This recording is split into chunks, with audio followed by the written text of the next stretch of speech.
Hello, honorable members of the clan. So, welcome to my YouTube channel, guys. I am so disturbed. I'm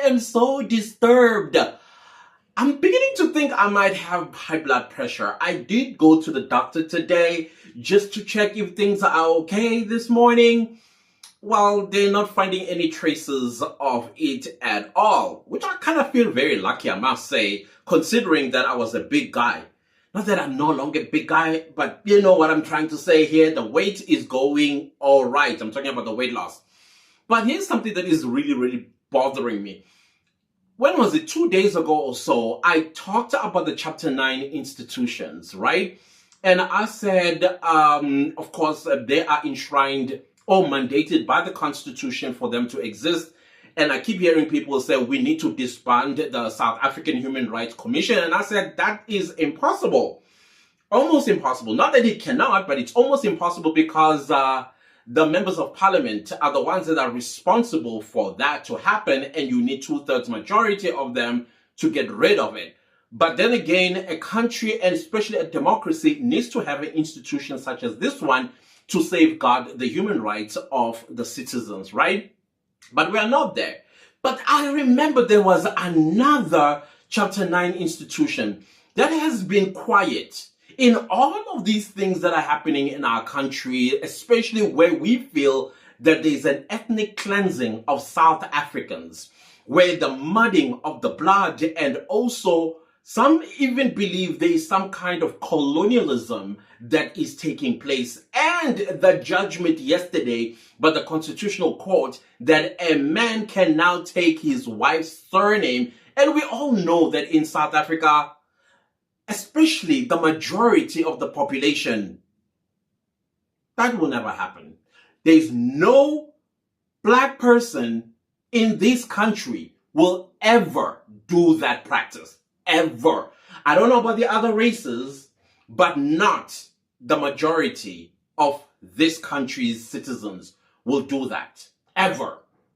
Then I had to ask myself this question, like, wait a minute. I remember I was reading this other Chapter 9 institution, and I said it had a long name, and I will read it.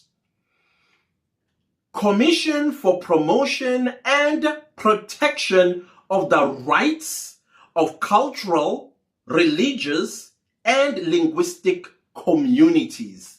In a nutshell, their responsibility is aimed to promote respect and the unity amongst diverse communities. And then I'm like, wait a minute, let's look at the court application by the applicants that made that application. The Constitutional Court said that a man can take his wife's surname. And you would have thought this particular Chapter 9 institution will be a respondent. You would have thought there will be a respondent protecting our cultural beliefs. But then again, I was like, wait a minute, wait. The Constitutional Court is the apex court in the land. That is the last, full stop. You can't appeal a Constitutional Court decision. Let me repeat, you can't appeal a Constitutional Court decision. It's final. There's nowhere else to go. Because I see a lot of people say that judgment needs to change. They never go back. They never go back.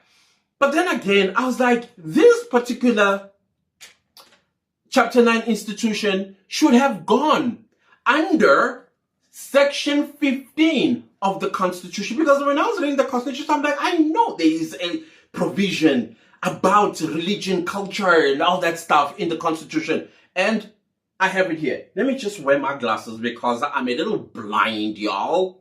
I really am blind a bit. This is Section 15 of the Constitution, headline, Freedom of Religion, Belief, and Opinion.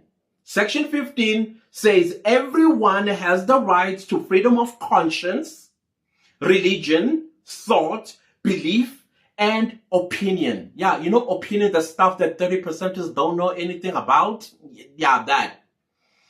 And then it continues to say in subsection 2, religious observations may be conducted at state or state-aided institutions, provided that A, those observations, okay, just read section 15 of the Constitution. I just realized that my glasses are actually not clean. Please, you can Google it. I'll actually put a screen there so that you can read section 15 of the Constitution. And you would have thought this chapter 9 institution, they would have been in the front line to defend, protect, and promote in the Constitutional Court our cultural beliefs, our thoughts, and religious beliefs. You would have thought that's what they would have done. But no. Just like the parliamentarians in our government, guess what they are doing? Sitting and collecting checks, doing nothing for the people of South Africa. So who do we hold accountable for this judgment? Because when there is nobody that comes and make a defense or state a case, because as far as I'm concerned, if you look at section 9 of the Constitution, which was spoken about a lot in this judgment, that the birth and death registry is invalid or unconstitutional. And if you read section 9 of the Constitution, which is the Equality Clause, subsection 1 says everyone is equal before the law and the right to equal protection and benefit of the law.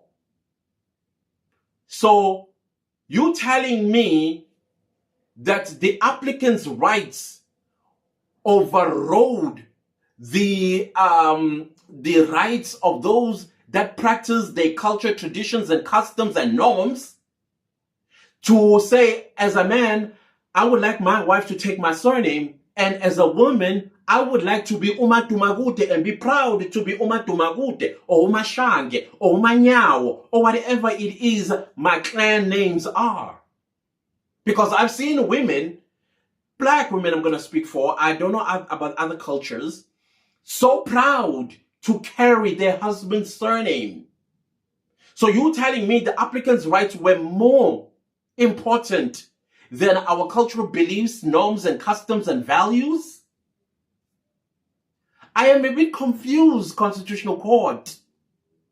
Because I would have thought your argument should have said, we also need to protect the diversity of the country, where a large portion of the population still believe, which is enshrined in the Constitution, their cultural beliefs, their thoughts, as well as their cultural norms and traditions and values. And that is, a woman can and probably should take the surname of her husband. And when it comes to lobola, what happens when it comes to, hey, Bafetu, this is a mess. This is a mess. And unfortunately, as I said, the Constitutional Court's decision is final. There's nothing we can do about it. We were failed by this Chapter 9 institution. Failed us. They failed our culture, our spirituality and our spiritual beliefs. Gone. Gone. And then you will see the people that will be actually taking South African women's surname. Oh, hey, the mess. And then I am telling you, if you're a South African sister and you are going to give your South African surname to your Nigerian husband, uzobulala ngoba he's afraid ukuthi one day uzomdivorce. Uzoqeda nje arimene umkhize. Just to be umkhize nengane zakhe uze, especially if kini there are things that is already counted ukuthi wafa ezakhe. If you come from a home with pieces of land or businesses, ufile ntombazane, gone, ehambe yolwa nabakini, and he's gonna win.